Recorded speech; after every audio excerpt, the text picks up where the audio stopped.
Well, we're coming up on conference tournament time, and I think it's one of the best times of the year, not just because of the automatic bids you can get into the NCAA tournament if you win your conference championship, but I think it's a great time for the celebration of your conference. Every conference team in most conferences are there to compete, and they're to compete on the same floor under the same conditions. All the fans are there. It's really a celebration of your league, but there's been a lot of debate over whether these conference tournaments are really necessary. Some coaches don't like them. They don't put a lot of stock in them. They think the regular season is really the measure. Well, here's the way I look at it. It's the way I looked at it when I was a player. It's the way I looked at it when I was an assistant, the way I look at it now.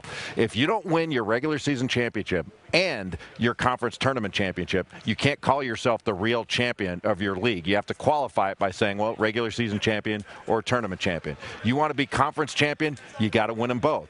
And I think when you've got a championship available, you compete for it. You go after it with everything you've got because it's a championship that you can win. Not everybody can compete successfully for the national championship once they get into the NCAA tournament, but they can compete against their peers for their own conference championship. And I can tell you that when I played in the Atlantic Coast Conference, the ACC tournament was the most important thing. I mean, we loved it. Back then, we didn't have a regular season champion. You had the championship for the regular season, but it wasn't rewarded with a banner or a trophy. It is now, but it wasn't then.